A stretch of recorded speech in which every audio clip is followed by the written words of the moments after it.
Welcome to Lulu University! This week we are going to be talking about self-publishing for educators. So put on that thinking cap and let's dive in.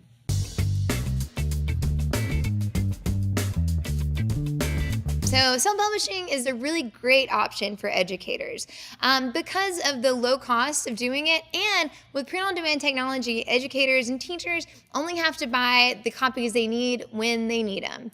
And with platforms like Lulu, revisions are completely free, so you can update the text as needed per semester. Not only is self-publishing a great option for teachers, but it can be a really fun class activity as well. At Lulu, we have a lot of different classes who will work on projects throughout the year or throughout the semester, and then combine short stories or papers or projects into an anthology. And that can be ordered for each student, or the schools will put them for sale and use that revenue for other programs and activities to fund in the school. Not to mention the outrageous cost of textbooks these days, and the trend is just going up and up and up, because we all know that college students are traditionally the most rich demographic in the US. I saw online earlier that the average college student can expect to pay about $700 a semester for textbooks. That is insane. And with the average textbook or textbook prices being around $100 to $200, it can be way past that. So on Lulu, if you wanted to create a textbook, you could do an 8.5 by 11, 300-page case wrap, hardcover, full color textbook, and that would run you about $22.25. So that price point can really help out a lot of folks. Those are the reasons why, but how do you self-publish as an educator? So at Lulu, we've got a couple of different options for you. You can go through Lulu Express, which is a great way to just upload and print your files if you don't need distribution or an ISBN assigned to the book.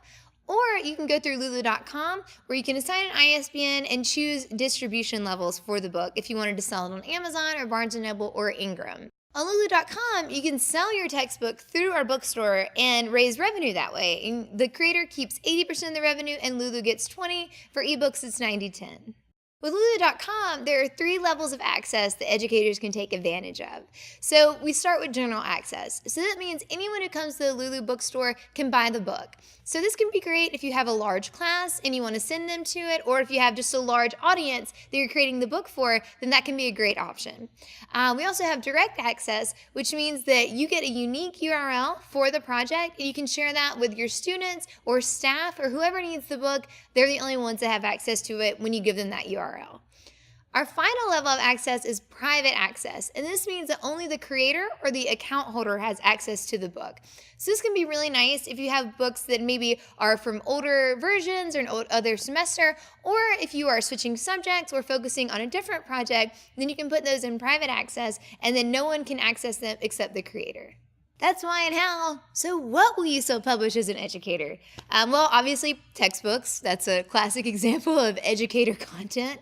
But, we see a lot of homeschoolers and homeschool programs that use us as well. And so it doesn't just end with textbooks. You could also do workbooks or manuals or journals. If you're a music teacher, you can print music off and do things like that.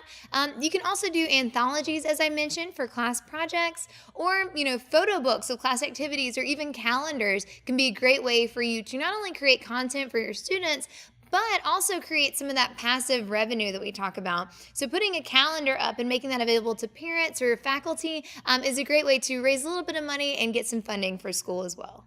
Class has ended. Thank you for tuning in. Leave your comments below and hit subscribe. We'll see you next week.